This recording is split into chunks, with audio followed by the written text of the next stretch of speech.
Hello, good morning. Excuse me. Good morning on this beautiful Thursday.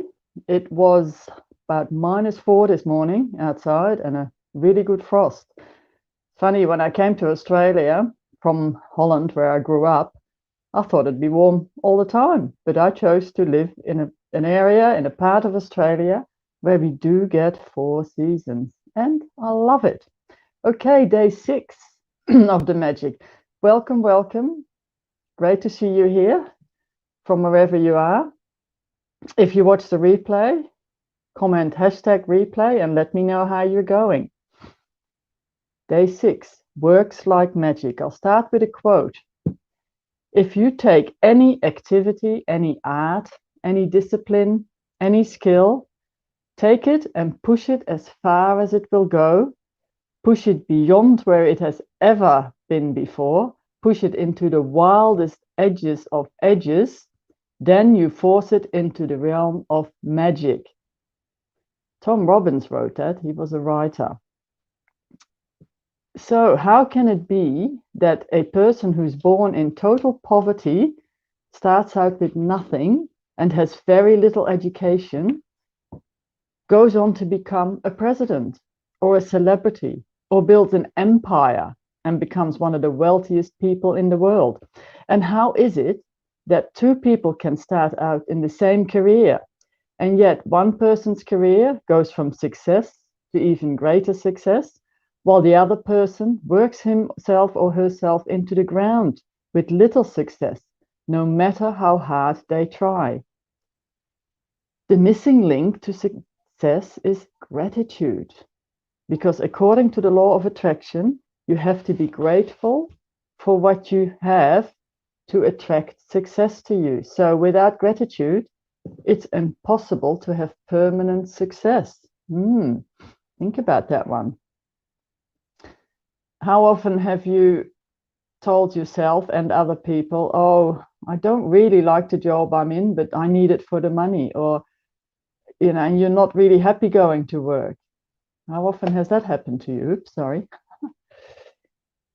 When you're grateful for your job, you'll automatically give more to your work. And when you give more to your work, you will increase the money and success that is returned to you. If you're not grateful for your job, you automatically give less. When you give less, you decrease what comes back to you. And as a result, you'll never be happy in your work. You'll never give more than you have to. And your job or work will stagnate and eventually deteriorate, which could mean losing your job. I have a story about this. I run 2 holiday cottages and I've run them for 25 years. And I do all the cleaning. So it's a fair bit of work when we have guests.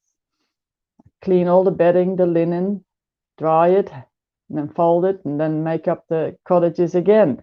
And last year, I was getting tired of it. I was thinking, oh, I've done this long enough. I'll give it up. Although it always was a dream of me to have these cottages and to share the beautiful part of the Australia we live in with everybody. So then I started reading the gratitude. I read this chapter, and I realized that that it was my attitude. It was my choice to like it or not. So I changed my attitude. Every time we had guests now, I was really happy and pleased. And every time I cleaned the cottage, I made it a fun job. I had music going, I was dancing, I just made it fun. And guess what? I started getting more and more guests. So you should love your job, whatever it is, whatever it is. Love it. It's your decision. And be excited about going to work. And you shouldn't settle for anything less. If you don't feel that way about your current job, or if it's not your dream job, the way to receive your dream job is by first being grateful for the job you have. So for today, I want you to imagine that you have an invisible manager whose job it is to keep a record of your thoughts and feelings about the job. And this manager will follow you around with pen and notepad. And every time you find something about your job to be grateful for, your manager will take a note of it. So your job is to find as many things as you can to be grateful for. So at the end of the day, your manager has a long list of all your gratitudes. The longer the list, the more magic your invisible manager can bring to you: money, work, success, opportunities, enjoyment, and fulfillment. And it could be any job. If you're at home looking after the kids, cleaning, that's a job too. And you can be grateful for that. And especially at the moment, I know a lot of people, more than usual, are at home, homeschooling, looking after their kids and trying to work. And it's not easy. But you're still working. You have your children, you have your family around you. That is something to be grateful for.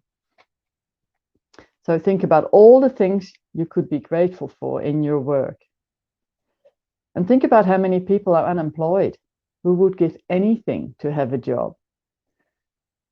So anytime you find something to be grateful for in your work or in your daily chores, say, I'm so grateful for the fact that my freezer is full, the fact that I have toilet paper, which can be a real issue at the moment. So that is your task for today. Think of as many things as you can to be grateful for in your work. And then, of course, how are you going with your morning gratitudes? This you do every day. In the morning, you count your blessings. You make a list of 10 blessings, write why you're grateful, and then reread your list and say thank you, thank you, thank you, and feel gratitude for each thing you were grateful for. And while at work today or while going around your daily routine, imagine you have an invisible manager following you around, taking notes every time you find something to be grateful for. Thank you, I have a car so I can go grocery shopping. And have your manager make a note every time. So as I just said, I'm so grateful for the fact that I have a car and that I can go to the shops and go grocery shopping, even though I have to wear a face mask nowadays. And just before you go to sleep tonight, hold your magic rock in your hand and say the magic words, thank you for the best thing that happened during the day. Thank you for watching. I hope you have a magic work day. See you tomorrow.